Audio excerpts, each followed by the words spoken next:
How to build credit after bankruptcy, common errors in Canada. It's time for Q&A with the Credit Game. So let's say you went into a bankruptcy, you've completed, you receive your certificate of discharge. Yeah.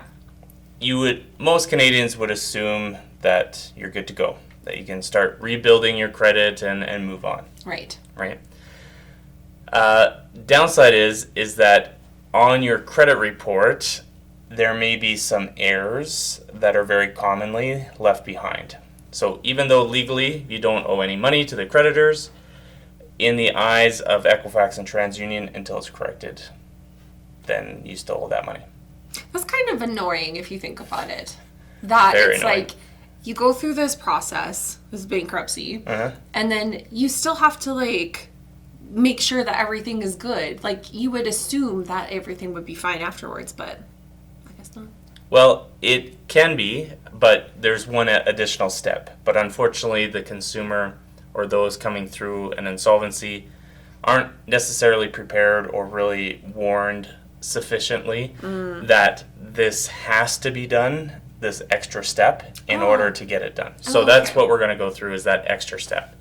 Are they told that? Do you know? Well, generally, yeah. They're told, like on the documents, if you read all your documents, most likely the trustee put it in there. Okay. But the problem is because you're generally in a high state of stress when you're going into an insolvency. Yeah. Typically, you don't read the fine print, or even if they do tell you, it doesn't sink in. Right. Because it's been 9 months, 24 months, whatever. But I also think if you're getting a certificate, you would just assume that you graduated. Yeah, that you graduated, so you're done. But when it comes to credit, you're not done. There's this extra step. Okay, so we'll go through the common errors. And I know that most people want to find someone to blame. Mm-hmm. Ever played the blame game, Jess? I've never played that. I've never even heard of it. Well, let me tell you what it is. Just kidding. It's when you try to find someone to blame. Oh, that doesn't sound like me at all. When it comes to whose fault it is, it's not your trustees, it is the individual creditors. So the banks, lenders, whoever is reporting the misinformation on Equifax and TransUnion, it's their fault. But because you've essentially put them in through a bankruptcy, they're not really interested in. Is it just, I wonder if it's just auto-generated and stuff, and so it's not really a person's fault. It's just... Right. It's the system. The system is broken. Okay. You would want to get the ones directly from Equifax and TransUnion. I don't suggest any third-party, Borrowell, Credit Karma, ClearScore, any of those types after an insolvency, because they don't have all the information. So directly with Equifax, TransUnion, we have the videos that show how to get them for free. Mm-hmm. And whether they have your score or not, that's irrelevant at this point. But we just want to make sure that everything is correct. Oh, okay. The most common errors after a bankruptcy: first, the balance and overdue amount on each account needs to be updated to 0. So when you're going through both your Equifax and TransUnion report, you want to make sure that you have the version of a report that will actually show you the balance and overdue amount. And if there's a number there and it was included in the bankruptcy, you want to get that corrected. Okay. So after you confirm that the balance and overdue amount are at 0, then you want to make sure that the date stamps are showing up there. So sometimes, although you have a certificate of discharge, it's not reported correctly or showing that you're discharged. And so you go trying to rebuild your credit and you're out of bankruptcy, but it still looks like you're in bankruptcy. So would you find that date, is it under each creditor, or is it just the date?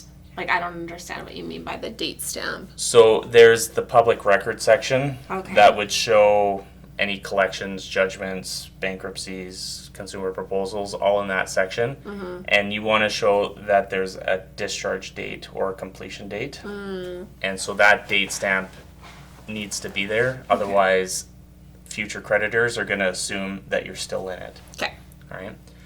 So go through all the different judgments. If there's a date stamp after you entered into the bankruptcy, then you can dispute those because they're not legally allowed to register any judgments after someone's been involved in a bankruptcy. Okay. As long as it's included in there. So that's one. Also, if there's duplications of the bankruptcy or any of the insolvency, sometimes that happens. So you just want to check all those numbers. It is very common to see late payments on your credit report after you've entered into a bankruptcy. Any late payments after the date you filed should be disputed to be removed. If you don't, the scorer and future lenders are assuming you don't pay your bills on time, which of course is not the case. And then you want to make sure that you go through and make sure that any accounts that weren't included in the bankruptcy don't have some narrative or some information on there saying included in the bankruptcy. You don't want that? You don't want that if it wasn't included. So let's say you kept a vehicle loan throughout and you were making all those payments, you paid on time, you did everything right, or maybe you're still making those payments, but on the credit report it shows included in bankruptcy. So why would that make a difference? It's because you're not getting credit, pun intended, for what you're actually paying for it. Okay. Yeah. Got it. So it's one of those things where if you've been making the payments on time, then you should get the credit for it. So you can still be building your credit while you're in a bankruptcy. That's right. Or any kind of debt proposal. program. Yeah. Okay.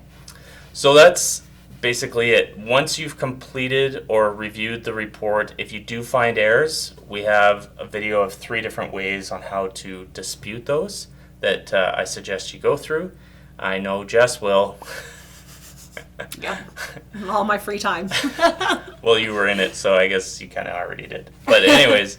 Like in the videos that I don't even remember. That's okay. And then if you need links to the free credit reports, both Equifax and TransUnion, we have those as well, and how to read them properly. So all of that is in the more info section.